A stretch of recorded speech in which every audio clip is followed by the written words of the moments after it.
네, 2022년 12월 29일 이정훈입니다. 제가 군을 굉장히 좋아하고 정보기관에 대한 관심도 많고 그렇습니다만은 사실 대한민국 국정원하고 대한민국 국군에 대해서 불만이 매우 많은 사람입니다. 왜? 훈련할 때는 호언장담하는데 실전에만 딱 들어가면 신중해야 된다 그러고, 신중하다는 거는 하자는 걸 하지 말자는 거거든요. 제가 신문사 생활하면서 논설위원까지 하면서 느낀 게 신중하자는 말 나오면 무조건 안 되는 거더만요. 그래서 저는 훈련할 때는 호언장담, 실전에서는 신중하는 우리 군과 정보부를 보면서 웃긴다 이렇게 보고 있는 사람입니다. 자, 이제 우리 군에서 겁쟁이하고 약골은 가야 됩니다. 그런 군 수뇌부들이 있는 군대 안 됩니다. 그리고 3축 체계 갖고는 안 되고 4축, 5축 중에 하나인 참수작전 준비해야 됩니다. 하나하나 설명드리겠습니다. 지금 우리 군이 이번 무인기 침투 때문에 약간 상당한 자극을 받았습니다. 우리 군에서 뭐라고 설명하는가 하면은 북한이 또 무인기를 집어넣으면은 평양은 물론 평양 북쪽으로 한 100km 이상 올라가는 평안북도 압록강 남쪽이죠. 거기 동창리가 있습니다. 서해 위성 발사장. 거기서 북한이 고체 연료를 쓰는 미사일을 개발하고 있죠. 그쪽까지 침투시켜서 거의 한 우리 무인기는 한 400km 날아가는 거죠. 왕백으로 하면 1000km 되겠네요. 사진을 촬영해 와서 공개하는 방안도 검토하겠다라고 얘기했습니다.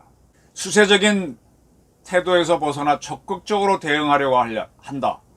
비례성과 충분성의 원칙에 따라 북한이 무인기를 많이 보내면 보낼수록 우리도 열심히 북으로 무인기를 보낼 것이다 라고 했습니다. 어이구, 진작에 좀 이렇게 하지. 윤석열 정부 들어선 지가 언젠데 아직도. 그리고 누차 알려졌듯이 12월 26일 날 북한이 무인기 테러했을 때 우리도 군단급 무인기 2대 송골매를 북쪽으로 5km면요 군사분계선 지나서 분계선 폭이 2km니까 북방 한계선 지나서 북한의 GOP 부대에 있는 상공 조금 날다 왔네요. 인민군 무인기는 우리의 GOP 부대를 다 통과하고 민간 통제선 지나서 서울 북방까지 날아왔습니다. 거의 40km 날아왔는데 잽도 안 되는 거 하고 우리도 5km 갔다고 큰소리 치고 있습니다. 실전에서는 신중한 대한민국 군의 현실입니다. 그리고 또 이제 큰소리를 칩니다. 우리는 송골매뿐만 아니라 차기 군단급 무인기를 만들고 있고 사단급 무인기들도 있다. 그리고 주한미군권은 왜 그러네? 그레이 이글이 있고 어쩌고 저쩌고 우리 공군에도 뭐 프레데터인가 뭐 있죠. 그러면서 또 신중한 얘기를 합니다. 이제 스텔스 기능이 있는 미국의 무인기들도 지금 예멘에서 내전 중이죠. 그 예멘의 서방 세력을 지원하기 위해서 사우디아라비아, UAE 등등이 연합군을 만들어 참전하고 있는데 그 예멘 반군들이 휴대용 미사일로 이 스텔스 무인기를 잡은 적이 있습니다. 눈으로 보고 스텔스라고 하는 거는 레이더에 안 덜 잡힌다는 거지 눈에는 똑같이 잡히고 눈으로 보고 쏘면 잡힙니다. 그러면서 우리도 뭐 신중을 기해야 된다. 자, 이렇게 우리 정부에서 대응이 나오게 된 거는 저도 어제 뭐 우리 군 수뇌부 조인트 까야 된다, 대통령이 까야 된다는 말까지 하면서 주장을 했는데 윤 대통령이 굉장히 화를 냈다. 이게 화라는 것도 정치적으로 화를 낸 거고 이제 청와대 대통령실 홍보실에서 좀 펌핑을 더 한 거겠지만 어쨌든 그 의지가 실린 거니까. 국방부 장관으로부터 지난 5년간 비호복합 운용을 거의 하지 않았고 무인기 격추훈련을 한 적이 없다. 한 번도 하지 않았다는 보고를 받았답니다. 이 군이 거짓말을 안 해요. 우리 군인들이 거짓말했다가 나중에는 골로 가는 걸 아니까 거짓말은 안 하는데 대신에 모험도 안 합니다. 그 비호복합은 제가 말씀드렸듯이 무인기를 잡을 수 있는 우리 무기 중에서는 가장 나은 거죠. 그 육군이 운영하는 겁니다. 지금 문제는 육군입니다. 육군. 대한민국 육군이 문제예요. 비오는 30mm 이제 벌컨포와 비슷한 적기를 보면 쏘는 기관포가 있고 거기에다가 우리 휴대용 대공 미사일, 미국의 제블린 비슷한 거죠. 그걸 올린 신궁이 있습니다. 신궁을 올린 게 비호복합인데 이걸 거의 쓰지 않았다는 겁니다. 저는 좀 남다른 눈이 있어갖고 전방에 가시면은 각 사단마다 뭐 평화 전망대니 뭐 이북 바라보는 전망대 있지 않습니까? 그게 이제 포병들이 적을 살펴보는 OP이면서 그런데 이렇게 밑에 보면은 대공 무기들 저는 눈에 보이는데 뭐 풀이 자라 거의 쓰지 않는다는 얘기지. 훈련도 안 한다는 얘기지. 하여간 군 측에서는 문재인 정부 5년 내내 비호복합 등 비호 시스템 구축 훈련을 거의 안 했다. 왜 문재인한테 책임을 넘겨? 지금 자기들이 지금의 우리 군수 내부는 합참 의장부터 다 윤석열 정부가 임명한 이들이고 그리고 준장급 인사까지도 끝냈잖아요. 그럼 뛰었어야지. 왜 안 뛰냐 이거예요. 그리고 이번에 북한이 무인기 들어왔으면 합참의장, 지작사령관, 1군단장, 1사단장 그리고 전방의 연대장들 결심해서 쏘게 했어야지. 뭐 했냐 이건 뭐 했냐. 바깥 팔아 이거예요. 이런 보고를 받고 대통령이 되게 화를 냈다. 이해할 수 없는 일이 군에서 벌어지고 있다. 뭐 경로라는 표현이 들어옵니다. 그리고 북한의 어떠한 도발으로 확실하게 응징보복하라. 응징보복. 응징이란 말은 영어로 punishment. 나쁜 짓을 했을 때 우리가 처벌하잖아요. 아, 틀렸습니다. 응징보복인데 응징이란 게 제가 틀렸네. 응징보복이 응징이란 건 뭔가 잘못한 게 있을 때 우리가 처벌하잖아요. 응징하잖아요. 영어로는 처벌하다. punishment입니다. 보복은 우리를 향해서 해코지를 했어. 그럴 때 그쪽에 대해서 복수하는 겁니다. 영어로 retaliation.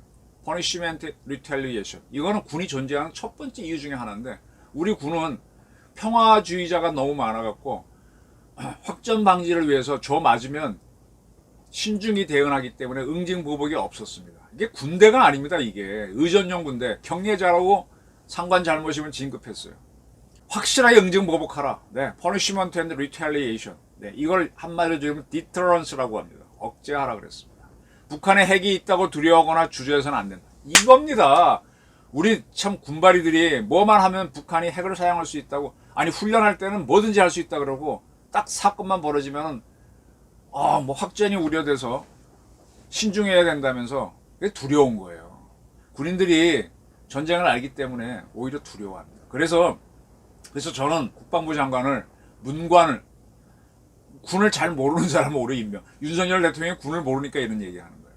사실은 군을 잘 알면서 이런 얘기하는 게 더 좋죠. 그런 사람들은 박정희, 전두환 그런 사람들이고.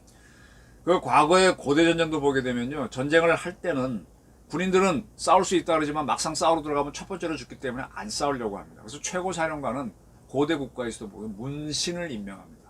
우리가 잘 알고 있는 강감찬 장군, 여진정벌을 했던 윤관 장군, 그 다음에 다 고려 때 사람이긴 하지만 소선영과 담판을 했던 서희 장군 다 문신들이었습니다. 그리고 권율 장군 임진왜란 때 역시 문신이고 특이하게 무신으로 올라와서 유명한 장군이 아주 특이하게 거의 혼자라 그래도 과언이 아니네. 이순신입니다. 그리고 무신으로서 굉장히 중요한 자리에 올라갔다가 아주 전쟁도 망하고 본인도 패가 망신한 그 탕근대 정투를 했던 신립장군인가요? 그 양반이 무신 출신입니다.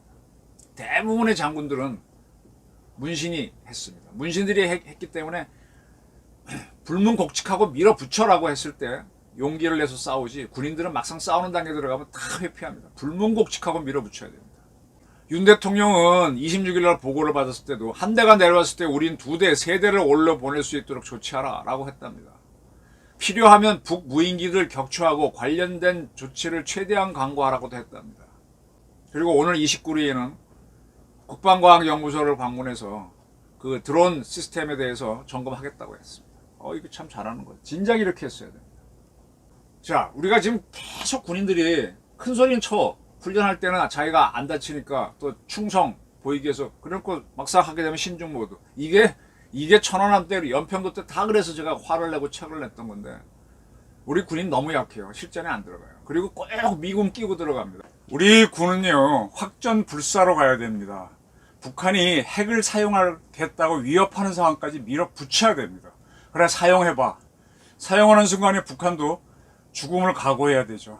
그래서 그렇게 될 때 비로소 한반도 질서가 깨져나갈 겁니다. 이종섭 장관이 국회 국방위에서 확전을 우려해 대응하는 데 주저하면 계속 도발이 되기 때문에 도발 오지를 꺾으려면 확전불사 각오를 갖고 대응해야 된다라고 얘기했습니다. 늘 하던 얘기죠. 사건 끝나고 나면 얘기했습니다. 근데 이번엔 진짜 보여주기 바랍니다. 우리 군대 약골이 아니다. 이제 약골하고 시시한 군인들은 갔으면 좋겠어요. 그리고 우리가 드론을 이용해서 지난번 아프간에서 미군이 드론을 이용해서 알카에다 지금 우두머리를 암살했죠.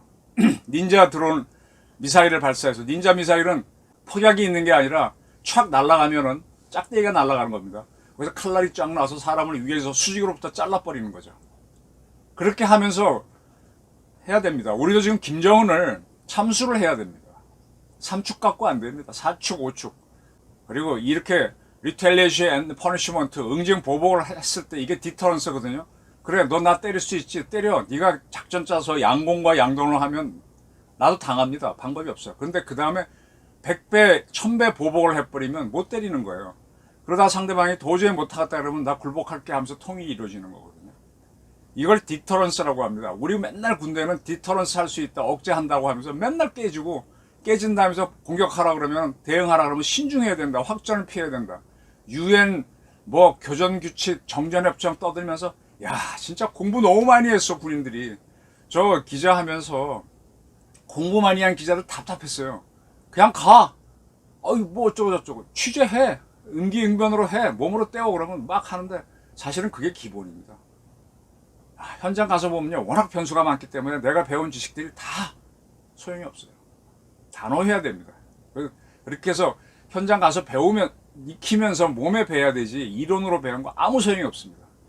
대통령이 방향을 잘 잡았습니다. 네, 감사합니다.